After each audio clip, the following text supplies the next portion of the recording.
மதிமுகம் நேர்களுக்கு வணக்கம். இது நேர்முகம். இன்றைய நேர்காணலில் சிறப்பு விருந்தினராக நம்மோட திராவிட முன்னேற்ற கழகத்தை சேர்ந்த ராஜா தமிழ்மாறன் அவர்கள் இணைந்திருக்கிறார். பேசலாம். பாரதிய ஜனதா கட்சி அவங்களெல்லாம் உடச்சு வச்சுச்சு.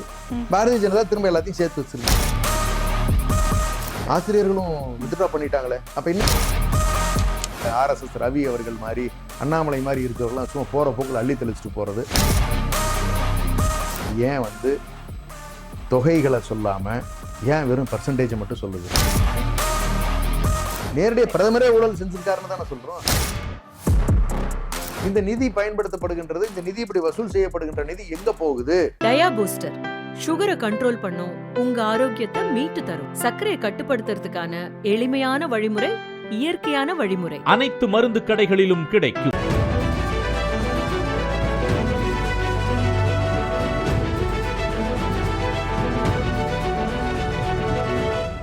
வணக்கம் சார். வணக்கம்மா. நேர்முகம் நிகழ்ச்சியில சந்தித்ததுல ரொம்ப மகிழ்ச்சி.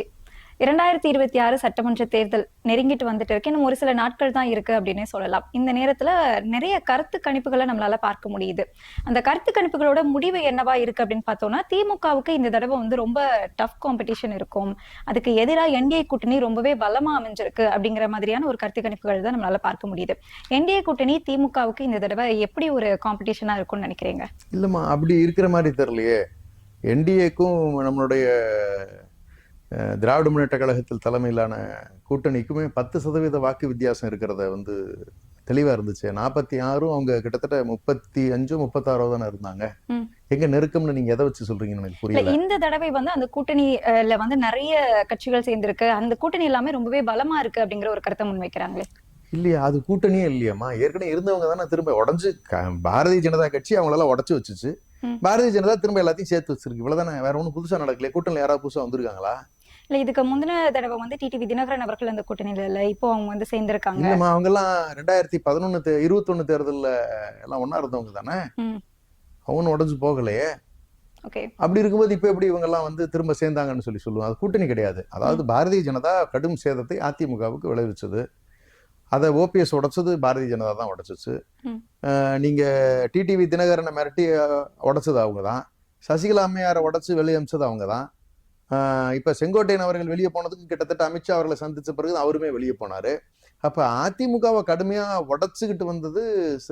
எல்லாரு மேலேயும் வழக்குகள் போட்டு, இன்ஃபேக்ட் டிடிவி தினகரன் பழைய ஃபெரா கேஸ் எல்லாம் இப்பதான் எடுத்தாங்க. சின்னத்துக்கான கேஸையும் 2 கோடி ரூபாய் பணம் கொடுத்தது, 50 கோடி ரூபாய் விலை பேசி கொடுத்ததுக்கான வழக்குகளும் இன்னமும் நிலுவையில் இருக்கு CBIல. அப்ப இப்படி வழக்குகள் யார் மீதெல்லாம் ED கேஸோ அல்லது இன்கம் டாக்ஸ் கேஸோ அல்லது CBI கேஸோ யார் மீதெல்லாம் இருக்குதோ அவங்களெல்லாம் திரும்ப எல்லாம் தனித்தனியா வழக்கு போட்டு பிரிச்சாங்க.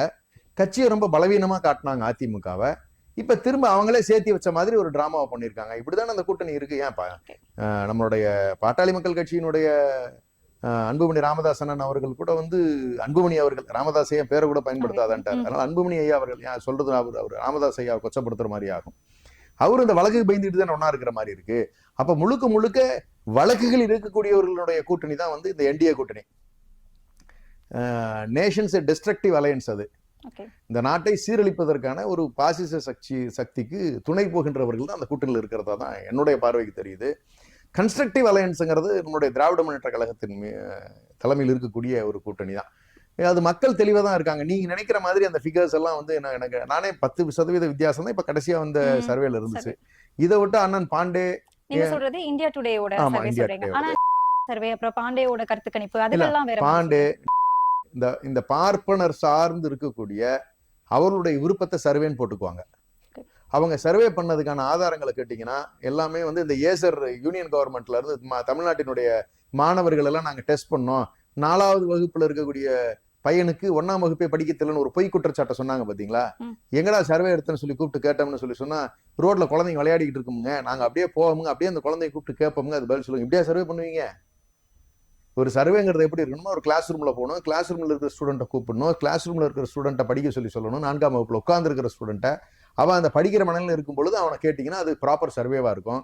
அதுக்குதான் நம்மளுடைய அரசுல 10 லட்சம் பேரை சர்வே எடுத்து இதெல்லாம் பொய் பித்தலாட்டம், அதெல்லாம் முழுக்க முழுக்க ஒரு கட்டமைக்கப்படுகின்ற பொய் அப்படிங்கிறது நம்ம வெளியே பிரீஃப் பண்ணோம். அது மாதிரி இவர்கள் எல்லாருமே ஒரு பொய்யை கட்டமைப்பதற்கான ஒரு முயற்சி, மக்களை குழப்புவதற்கான ஒரு முயற்சி. அதுதான் இன்னைக்கு கொடுக்கக்கூடிய பாண்டியண்ணன் ஆகட்டும், இல்ல இருக்கக்கூடியவர்களாகட்டும், இது எல்லாமே ஒரு ஒரு இது ஆரியா என்ன நம்ம சொல்றோம்ல, ஆரியர்களுக்கும் தமிழர்களுக்கும் உண்டான போர் தொடர்ந்து கொண்டுதான் இருக்கிறது. அதுல வந்து எந்த மாற்று கருத்தும் இல்லை. அதோட வெர்ஷன் வேணா மாறி இருந்திருக்கலாம்.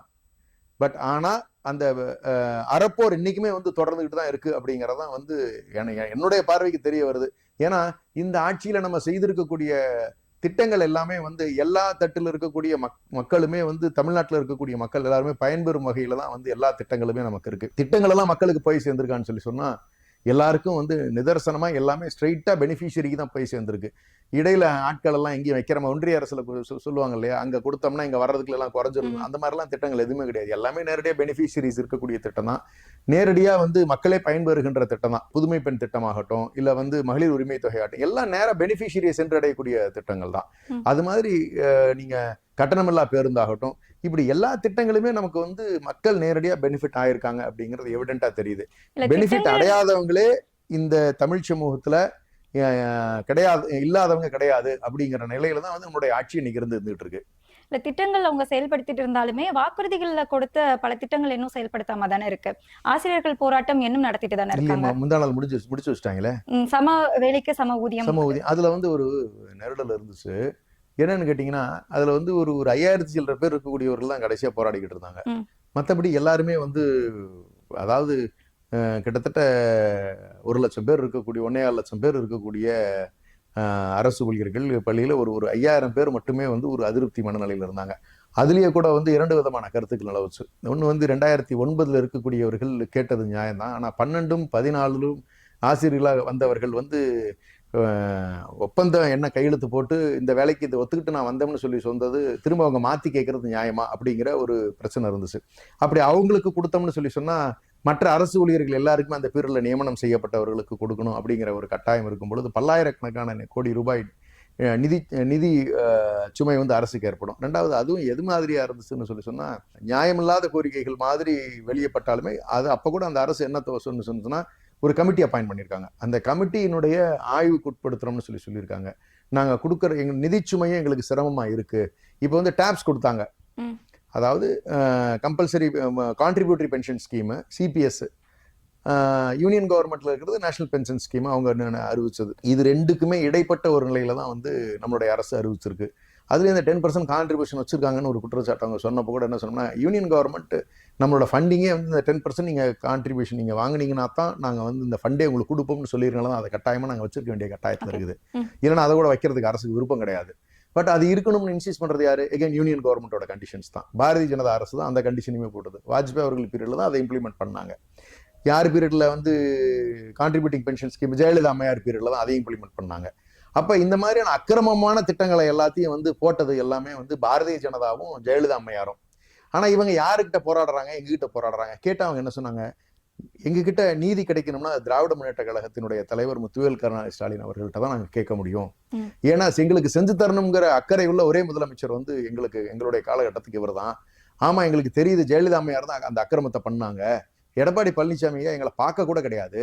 நாங்க பார்க்கணும் அப்பாயின்மெண்ட்டுக்கே நாங்க போராட்டம் நடத்தது வந்து அந்த 3.5 வருஷ காலத்துல எங்களுக்கு வேதனையா இருந்துச்சு. அவரும் செஞ்சு தர மாட்டாருன்னு எங்களுக்கு தெரியும்.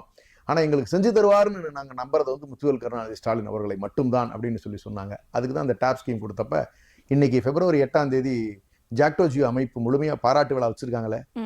முந்தா நாள் அமைச்சருடைய ரெக்வஸ்டை ஏத்துக்கிட்டு நாங்க போராட்டத்தை வந்து ஒத்தி வைக்கிறோம்னு சொல்லி ஆசிரியர்களும் வித்ட்ரா பண்ணிட்டாங்களே. அப்ப என்ன போராட்டமா பெண்டிங் இருக்கு? சொல்வதை செய்வோம் செய்வதை தான் சொல்வோம் சொன்னவங்க வந்து அப்போ நீட் விலக்கு அப்படிங்கறது ஏன் தேர்தல் வாக்குறுதியை எடுத்துட்டு வர? நீட் விலக்குல இருக்கக்கூடிய பிரச்சனைகளை வந்து நம்ம புரிஞ்சுக்கணும். நம்ம சட்டமன்றத்துல தீர்மானம் ஏற்றி நம்ம வந்து நம்ம ஜனாதிபதி ஒப்புதலுக்கு நம்ம அனுப்பிச்சுடுறோம். அவங்க ரிஜெக்ட் பண்ணி அனுப்புறாங்க. ஒரு மாநிலத்தின் மக்கள் அது வேண்டாம்னு சொல்லும் பொழுது அதற்கு மதிப்பு கொடுத்து அதை ஏற்றுக்கொண்டு விதிவிலக்கு வழங்க வேண்டிய பொறுப்பு ஒன்றிய அரசுக்கு இருக்குதா இல்லையா? கடந்த காலங்களில் காங்கிரஸ் அரசு இருக்கும் பொழுது நீட் இம்ப்ளிமெண்ட் பண்ணியிருந்தாலுமே கூட தமிழ்நாட்டுக்கு இது வேண்டாம்னு சொன்னப்ப தமிழ்நாட்டுக்கு விதிவிலக்கு கொடுத்தாங்க. அப்ப இந்த பாரதிய ஜனதா அரசு இந்த விதிவிலக்க கொடுக்கணுமா இல்லையா? கொடுக்கணும் தானே. ஒருமித்த கருத்தோட எதிர்கட்சிகளும் நீட் எதிர்ப்பு மனையில தான் இருக்காங்க. அதிமுகவுமே வந்து இதுக்கு ஆதரவு நிலையில தான் இருந்துகிட்டு இருக்கு. அப்ப ஒட்டுமொத்த தமிழ்நாடுமே நீட் விலக்கு கேட்கும் பொழுது கொடுக்காதது பாரதிய ஜனதா. அப்ப அவர்கள் கையில் இந்த அதிகாரத்தை வச்சிருக்கிறதுனால அவங்க நம்ம மேல சர்வாதிகார போக்கோட நம்ம மேல இதை கட்டாயமா திணிக்கிறாங்க அப்படிங்கறது நம்ம புரிஞ்சுக்கணும். இல்ல இப்போ இந்த ஒரு கேள்வியுமே இருக்கு. பாரதிய ஜனதா வந்து அவங்க நீட் விலக்குக்கு ஆதரவு சொல்ல மாட்டாங்க அப்படிங்கறது தெரிஞ்சுமே எதுக்காக நீங்க தேர்தல் வாக்குறுதியில எடுத்துட்டு வரீங்க இல்லையே, அப்படிங்கிற ஒருவேளை அது வந்து நமக்கு வந்து காங்கிரஸ் ஆட்சி அமைஞ்சிருந்ததுன்னா நமக்கு வந்து விதிவிலக்கு வந்திருக்கும்ல. கொடுக்குறேன்னு தானே அவங்க சொல்லிட்டாங்க.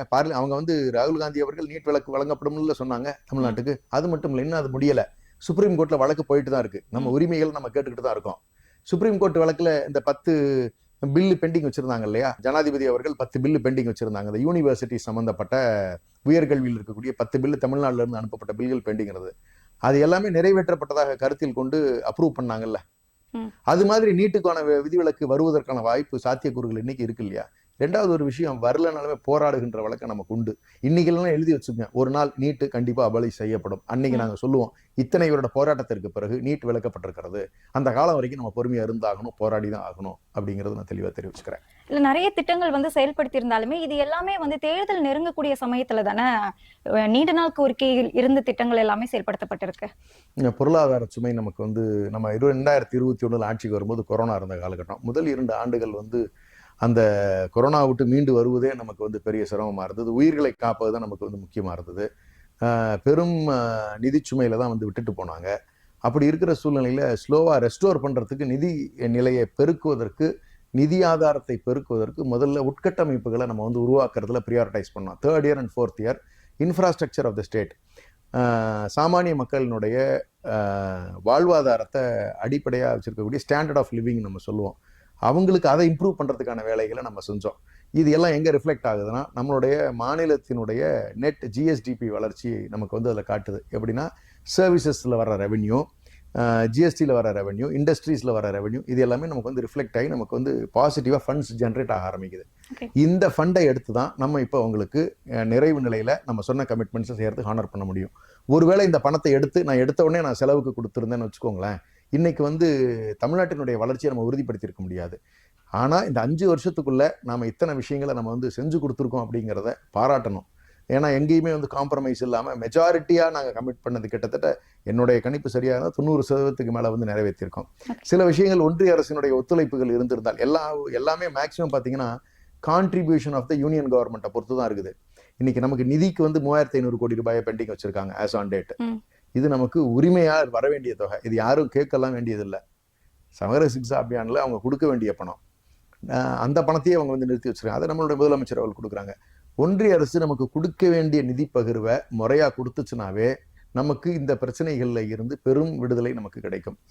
இருந்தாலுமே கூட ஒன்றிய அரசு கொடுக்கலனாலுமே இந்த கடன் ஏறிடுச்சுன்னு சொல்றாங்க இல்லையா, நாம பேங்க்ல இருந்து, வேர்ல்டு பேங்க்ல இருந்தோ அல்லது அதர் கவர்மெண்ட்டுக்கு சப்போர்ட் பண்ற ஆர்கனைசேஷன் இருந்து நம்ம வந்து நிதியை நம்ம பெற்று கடன் வாங்கி நம்ம வந்து செலவு பண்றோம். இந்த கடனை திரும்ப கட்டுவீங்களா அப்படின்னு சொன்னா, வெறும் டெப்ட் டு ஜிஎஸ்டிபி ரேஷியோ நமக்கு வெறும் 26% தான் இருக்கு. அப்படின்னா நம்மளுடைய வருவாய் நன்றாக இருக்கிறது. இந்த இன்ஃப்ராஸ்ட்ரக்சருக்கு செலவு பண்ணதுனால நமக்கு இந்த தமிழ்நாட்டில் இருக்கக்கூடிய மாணவர்களுடைய கல்வித்தரம் நல்லா இருக்கிறதுனால, இங்க இருக்கக்கூடிய இன்ஜினியரிங் காலேஜஸ் ஆகட்டும், பாலிடெக்னிக் ஆகட்டும், பெருமளவில் நமக்கு கான்ட்ரிபியூட் பண்றதுனால நமக்கு மாநிலம் ஒரு அறம் சார்ந்த ஒரு கல்வி அறிவு பெற்றிருக்கக்கூடிய ஒரு மாநிலமாக இருக்கின்ற காரணத்தினால் தமிழ்நாட்டினுடைய வளர்ச்சி உறுதிப்படுத்தப்பட்டிருக்கிறது. இதை திரு முத்துவேல் கருணாநிதி ஸ்டாலின் அவர்கள் சாத்தியப்படுத்தி சொல்லியிருக்கிறார். அப்ப மாநிலத்தினுடைய வளர்ச்சிக்காக இந்த கடன்கள் இருக்கு, அவ்வளவுதானே ஒழிய எந்த ரூபத்திலையும் கடன் அதிகமான விகிதாச்சாரத்துல இல்ல. வரவுக்கு கட்டுப்படுத்தப்பட்ட நிலையில தேவையான அளவு, அப்படி இல்லைன்னா பேங்க் கொடுக்க மாட்டான்ல, கவர்மெண்ட் கிரைசிஸ்ல இருக்கு, கொடுக்க மாட்டான்னு சொல்லுவான்ல. பட் ஆனா யூனியன் கவர்மெண்ட் எடுத்துக்கோங்களேன், இப்ப பட்ஜெட்டை பிரசன்ட் பண்ணிருக்காங்க அந்த அம்மா. ஆனா லாஸ்ட் இயர் வந்து யூனியன் கவர்மெண்ட், வேர்ல்டு பேங்க் சொன்னா உங்களுடைய ஜிடிபி டெப்ட் வெர்சஸ் ஜிடிபி ரேஷியோ 82% போச்சு. இது எப்படின்னா கொரோனா டைம்ல இந்த கிரைசிஸ் உடைய பெர்சன்டேஜ் லெவல். அப்படின்னா உங்களுடைய கடன் மிக அதிகமாக நீங்கள் வாங்கி கொண்டு இருக்கிறீர்கள், உங்களுடைய வருவாய் கடுமையாக குறைந்திருக்கிறது, இப்படி கடன் வாங்குறது உங்களுக்கு நல்லது இல்லை, இந்த ஃபிகர்ஸ் வந்து கரெக்டா இல்லை, நீங்க ஜிடிபியில விளையாடுறீங்க அப்படின்னு வேர்ல்டு பேங்க் வந்து தன்னுடைய ஆட்சேபனைகளை சொல்லியிருக்கு. 6 மாசத்துல அது 56% குறைச்சு காட்டுறாங்க. அது எப்படி அந்த ஃபிகர்ஸ் வந்துச்சுங்கிறது இன்னைக்கு வரைக்கும் தெரியல. ஸோ பட்ஜெட் அவங்களுடைய ஒன்றிய அரசு தன்னுடைய நிதி மேலாண்மையில பெரிய சரிவை சந்திச்சுக்கிட்டு இருக்கு உலக அரங்கத்துல அப்படிங்கிறது வந்து நமக்கு தெளிவா தெரியுது. வேர்ல்டு பேங்க் காஷன் பண்ணுது. அது மாதிரியான கிரிட்டிக்கல் சிச்சுவேஷன்ஸ் எதுவும் தமிழ்நாட்டுக்கு இல்லையே மேடம். ஏன்னா நாங்க சொல்ற ஃபிகர்ஸ்க்கு வந்து யூனியன் கவர்மெண்ட்ல ரெக்கார்ட்ஸ் இருக்கு. ஜிஎஸ்டி ரெவன்யூ ஆகட்டும் எல்லாமே வந்து அவங்களுடைய ஸ்டாட்டிஸ்டிக்ஸ்ல தான் நம்ம எடுத்து சொல்றோம். ஆனா யூனியன் கவர்மெண்ட் சொல்ற ஸ்டாட்டிஸ்டிக்ஸ் உண்மையான தெரிஞ்சுக்கிறதுக்கு நம்ம ரெக்கார்டு இல்லையே. ஒரு சாதாரண குடிமகனா எனக்கு அதை தெரிஞ்சுக்கிற உரிமை இருக்குல்ல. ஆனா அது தப்புன்னு உலக வங்கி சொல்லுது, உலக நாடுகள் சொல்றாங்க. ஆனா இவங்க ஒரு ஃபிகர்ஸ் அதை பத்தி பேசவே மாட்டேங்கிறாங்க. அப்ப யூனியன் கவர்மெண்ட் ஏதோ தப்பு பண்ணுது அப்படிங்கிறது நமக்கு தெளிவா தெரியுது. இது காலப்போக்கில் ஒரு நாள் இல்லைன்னா ஒரு நாள் இது வெடிச்சு வெளியே வரதான் போகுது. அன்னைக்கெல்லாம் தெரிஞ்சுக்கிட்டு தான் போறோம். ஆனா அது மாதிரி கிரைசிஸ் தமிழ்நாட்டுக்கு இல்லவே இல்லை. எல்லாமே டிரான்ஸ்பரண்டா இருக்கு. தமிழ்நாட்டினுடைய வளர்ச்சி சிறப்பா இருக்கு. இல்லைன்னா ஜிஎஸ்டிபி நமக்கு வந்து இன்னைக்கு 12%, 16.15% இப்படிலாம் வர்றதுக்கான வாய்ப்புகளே கிடையாது. ஆனால் தமிழ்நாடு வந்து சிறந்து விளங்குகிறதுங்கிறதுல எந்த ஐயப்பாடும் வேண்டாம். அதை மக்கள் தெளிவா உணர்றாங்க. எங்கேயாவது கிரைசிஸ் இருக்கா சொல்லுங்க? பஞ்சம் இருக்கு, இங்க வந்து இவ்வளவு பிரச்சனைகள் இருக்கு, இதெல்லாம் தீர்க்கப்படாம இருக்கு அப்படின்னு சொல்லக்கூடிய அளவுல பெருமளவு பிரச்சனைகள் மற்ற மாநிலங்கள்ல இருக்கிற மாதிரி தமிழ்நாட்டுல இல்ல இருக்கா? பொருளாதார ரீதியா இல்ல அப்படின்னாலும் சட்டம் ஒழுங்கு அது வந்து சீர்குலைஞ்சிட்டே வருது அப்படிங்கிற ஒரு குற்றச்சாட்டுமே இருக்கு. இது வந்து ஒரு விஷயத்தை நம்ம தெளிவா புரிஞ்சுக்கணும். கிரைம்ங்கிறது வேற, சட்டம் ஒழுங்குங்கிறது வேற. சட்டம் ஒழுங்குங்கிறது என்னன்னு கேட்டீங்கன்னா, ஒரு பெரும் கூட்டமான மக்கள் போராடி கிளர்ச்சியாக வெளியே வந்து அரசுக்கு எதிராக போராடுவதுதான் சட்டம் ஒழுங்கு பிரச்சனையாக பார்க்கப்பட வேண்டியது. உதாரணத்துக்கு சொல்லணும்னா, ஸ்டெர்லைட்டை எதிர்த்து போராடிய மக்களை பழனிசாமி அவர்களுடைய ஆட்சியில சுட்டு கொண்டாங்க. அது வந்து சட்டம் ஒழுங்கு பிரச்சனை. கிரைம் அப்படிங்கிறது சமுதாயத்தில் இருக்கக்கூடிய நேச்சுரலா ஒரு பர்சனல் கெயின்ஸ்க்காக செய்யக்கூடிய நிகழ்வுகள். அந்த கிரைம் வந்து நம்ம கன்சிடர் பண்ணணும்னாலுமே இந்திய அளவுல எல்லா மாநிலங்களும் சேர்ந்து ஒரு ஒப்பீடு பார்த்தோம்னா தான் நமக்கு வந்து தெரியும் இங்க கிரைம் வந்து எந்த அளவுக்கு இருக்கு அப்படிங்கிறது. அதுல லெஸ் தேன் 25% தான் விமனுக்கு எகென்ஸ்டான கிரைம்ல வெரி சேஃபஸ்ட் ஸ்டேட்டாக தான் இருந்துட்டு இருக்கு. இது இன்னைக்கு சோசியல் மீடியா இருக்கிற காலத்துல அவங்க ஒரு சில சேஃப்டிஸ் ப்ரிகாஷனரி மெஷர்ஸ் எடுக்காதனால, அல்லது ஏதேனும் ஒரு குற்ற பின்னணி உள்ள நபர்கள் அந்த குற்றத்தில் ஈடுபடுகின்ற காரணத்தினால இந்த கிரைம் வந்து நடக்கிறதுக்கான வாய்ப்புகள் ஏற்படுது. அரசினுடைய கவனக்குறைவால் இப்படி ஒரு கிரைம் நடந்திருக்கா அப்படின்னா இல்லை. அரசு சரியாக மக்களை கையாளாகாத காரணத்தினால் இது நடந்திருக்கா அப்படின்னு சொன்னா இல்லை. இந்த கிரைம்ங்கிறது பர்சனல் கெயின்ஸுக்காக அல்லது தான் ஒரு இன்டாக்சிகேஷன்லையோ இல்லை வேற ஏதாவது ஒரு நிகழ்வுலையோ அவங்க செய்கின்ற அந்த தவறுகள் அது மீது அரசு உடனடியாக நடவடிக்கை எடுத்திருக்கு. நீங்க பார்க்க வேண்டியது தான், அரசு ஒரு தவறு நடந்த பிறகு எப்படி ரியாக்ட் பண்ணியிருக்கு, ஆக்ஷன் எடுத்திருக்கா, ஆக்ஷன் எடுத்திருக்கு, கடுமையான ஆக்ஷன் எடுத்திருக்கா, எஸ் சுட்டு பிடிச்சிருக்கான். அதுல ஒரு பையன் மேல குற்ற வழக்கு இருந்திருக்கு, சிவகங்கைக்கார பையனா இருந்திருக்கான். அப்ப சாதாரணமாலாம் வந்து ஜஸ்ட் லைக் தட்லாம் டிராவல் பண்ண முடியல. நீங்க இதே பாலியல் வன்கொடுமைகள் வந்து பொள்ளாச்சியில நடந்தப்ப 6 மாசம் ஆச்சு, போராட்டம் நடத்தி பெரும் பிரச்சனைகளுக்கு பிறகுதான் வந்து அந்த வழக்கையே தொடுத்தாங்க. அது மாதிரி அப்ப நடந்திருக்கு? அப்படிலாம் இல்லையே. மறாவது நாள் இமீடியட்டா வெரிஃபை பண்றாங்க, 2வது நாள் அவனை சுட்டு பிடிக்கிறாங்க, தேடி பிடிச்சு முறையான நடவடிக்கை எடுத்திருக்காங்க. அப்ப அந்த கிரைம் நடக்கும் பொழுது அதனுடைய நடவடிக்கைகள் முறையாக எடுக்கப்பட்டிருக்கிறதா என்று சொன்னால் உறுதியாக எடுக்கப்பட்டிருக்கிறது. லா அண்ட் ஆர்டர் பிரச்சனை இருக்கா? இல்ல. சமுதாயத்துல சீர்கேடு இருக்கா? இல்ல.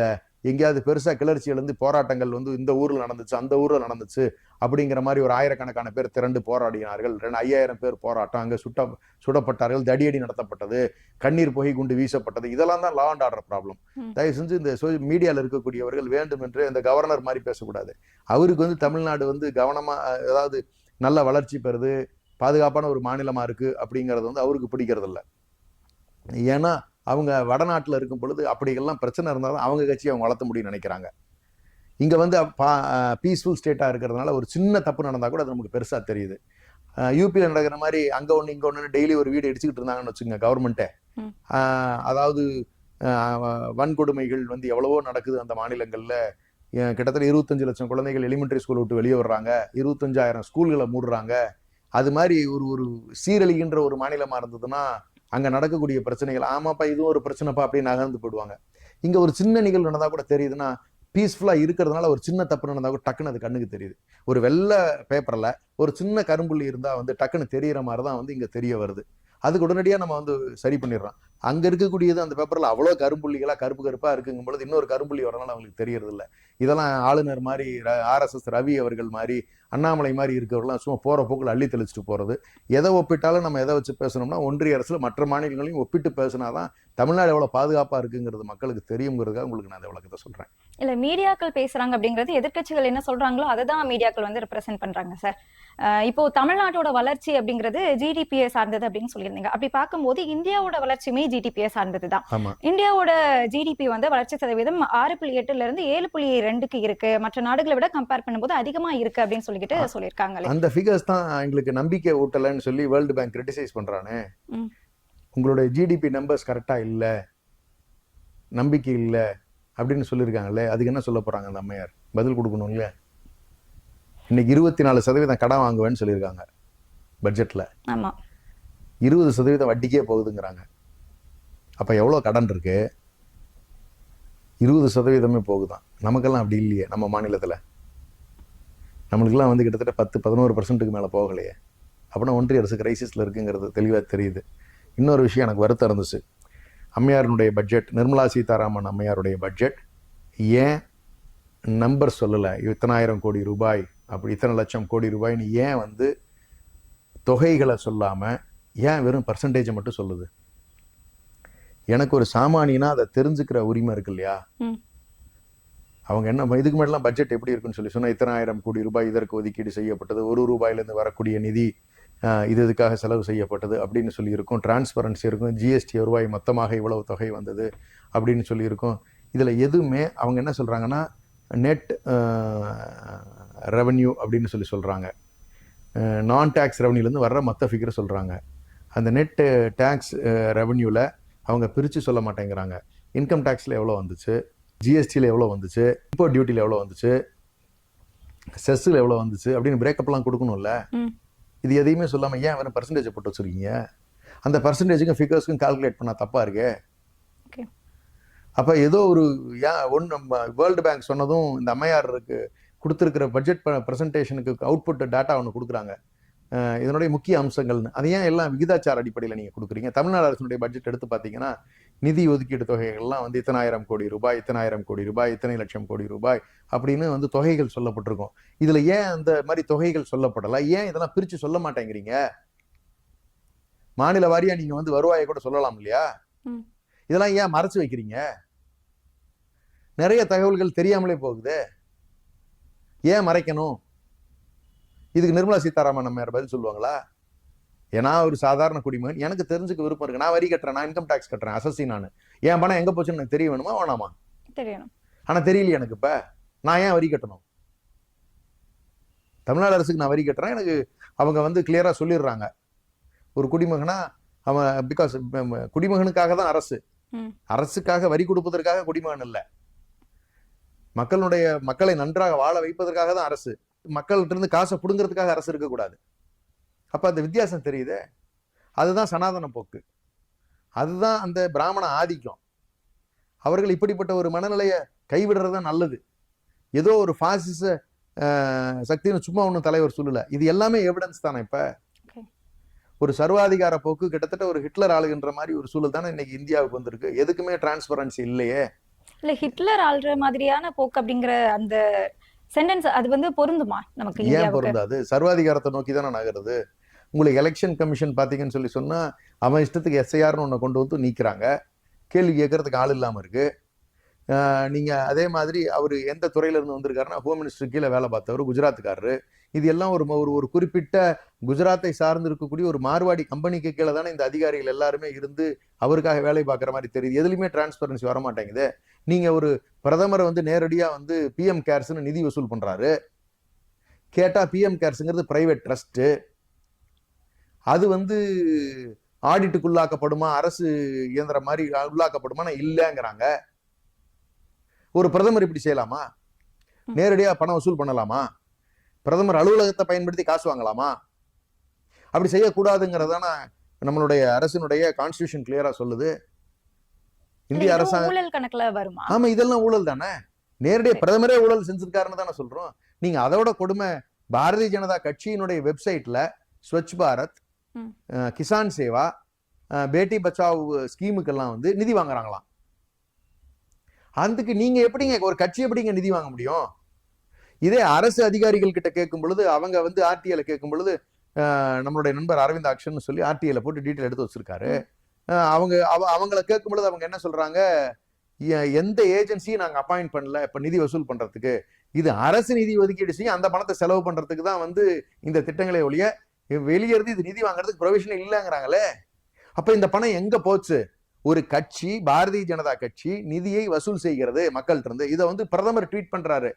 இந்த நமோ ஆப்ல அந்த கட்சிக்காக நீங்க இதுக்குள்ள நிதி வழங்குங்க அப்படின்னு பிரதமர் 1000 ரூபாய் நான் கொடுத்துட்டேன் அப்படின்னு சொல்றாரு. ஜேபி நட்டா அந்த கட்சியினுடைய தலைவர் நான் 1000 ரூபாய் போட்டுட்டேன்னு சொல்லி ரீட்வீட் பண்றாரு.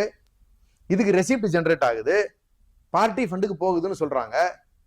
ஒரு பார்ட்டி எப்படி சார் அரசினுடைய திட்டங்களை சொல்லி நிதி வசூல் பண்ண முடியும்? அப்ப அது ஊழல் கட்சி ஆகாதா? அப்போ ஒரு பிரதமருடைய அலுவலகம், ஒரு கட்சி பிரதமருடைய அலுவலகத்தை பயன்படுத்தி, அந்த கட்சியினுடைய தலைவர் அந்த பிரதமருடைய அலுவலகத்தை பயன்படுத்தி மக்கள்கிட்ட இருந்து காசு வாங்கினா அது ஊழல் தானே? ஒரு கட்சி, ஆளுகின்ற கட்சி எலெக்ஷன் கமிஷனுக்கு மீறி இப்படி நிதி வாங்கினா எலெக்ஷன் கமிஷன் அதை டிஸ்குவாலிஃபை பண்ணும்ல அந்த கட்சியை. அது ஏன் பண்ணல இன்னும்? அதான் பதிலே வரமாட்டேங்குது. அப்ப இதுதானே நான் ஹிட்லர் மாதிரியான ஆட்சின்னு சொல்றேன், சர்வாதிகார போக்க நோக்கி நகருதுன்னு சொல்றேன். நாங்க எதை வேணாலும் பண்ணுவோம், நீ எப்படி கேள்வி கேட்கலாம்? இல்ல, இந்த ஆர்டிஐ அதுவும் சொல்லியிருந்தீங்க, அந்த ஆர்டிஐ இனிமே இருக்கக்கூடாது அப்படிங்கிறதுக்கான ஒரு அறிக்கையுமே பாஜக சொல்லுது. இதெல்லாம் அததான் இதோட ஃபைனல் பாயிண்ட். நீங்க இவ்வளவு தப்புகள் பண்ணிட்டு வர்றாங்க, இதெல்லாம் எப்படி தெரிய வருது நமக்கு? ஆர்டிஐல போடுறதுனால நீங்க இது அது பிரைவேட் டெஸ்ட்ங்கிறது, பிஎம் கேர்ஸ்ங்கிறது நீங்க என்ன நினைச்சீங்க, நான் என்ன நினைச்சேன்? பிரதமர் பாருங்க எவ்வளவு நல்ல திட்டம் கொண்டு வந்திருக்காரு, திட்டத்துக்கான ஆமா, அவர் நிதியை வாங்கி பாவம் கொரோனாக்கு இமீடியட்டா செலவு பண்ண போறாருன்னு சொல்றாரு. 13,000 கோடி ரூபாய் வாங்கியிருக்காரு, ஆன் ரெக்கார்டு வாங்கியிருக்காருன்னு சொல்லி கிட்டத்தட்ட ஒரு 2-3 ஆண்டுகளுக்கு முன்னாடி வரைக்கும் அந்த ரெக்கார்டு இருந்துச்சு. இப்ப கிட்டத்தட்ட ஒரு 7,000 கோடி ரூபாய் அதுல மீதம் இருப்பு இருக்கிறதாக சொல்றாங்க. இப்ப அதுல கேள்வி கேட்டா ஆர்டிஐல நீங்க கேள்வி அதை கேட்க கூடாதுன்னுட்டாங்க. அதுக்கு மட்டும் இல்ல, எதுக்குமே கேட்க முடியாத ஒரு நிலைமை. ஆமா, அது அபாலிஷன் ஆஃப் கிட்டத்தட்ட. அப்ப நீங்க இது மாதிரி தகவல்கள் நீங்க தெரிஞ்சுக்கவே முடியாது அப்படின்னு சொன்னா நாடு எதை நோக்கி நகருகிறது? எப்படி நீங்க தெரிஞ்சுக்க முடியும்? நாளைக்கு ஒரு அதிகாரி எடுக்கக்கூடிய நடவடிக்கைகள் நடந்திருக்கா நடக்கலையாங்கிறது நமக்கு தெரியுமா? இந்த நிதி பயன்படுத்தப்படுகின்றது, இந்த நிதி இப்படி வசூல் செய்யப்படுகின்ற நிதி எங்க போகுது கேட்கிற உரிமை நமக்கு இருக்குல்ல. அப்ப இததான் நாங்க சொல்றோம், ஆர்டிஐக்கு இவங்க வந்து அபாலிஷன் கொண்டு வந்தாங்கன்னா இந்த ஜனநாயக என்பதை புதைகுழியில் தள்ளி கிட்டத்தட்ட அந்த ஒரு பொட்டியில போட்டு மூடி கடைசி ஆணி அடிப்பது வந்து அந்த ஆர்டிஐ அபாலிஷன் ஆச்சுன்னா நிறைவா அதை புதைச்சுட்டாங்க, உயிரற்ற நிலைக்கு அது போயிடுச்சுங்கிறதான் வந்து நம்ம தெரிஞ்சுக்கணும். It should not be done. அதான் எங்களுடைய கருத்து. அதுதான் வந்து செக் அண்ட் பேலன்ஸ்.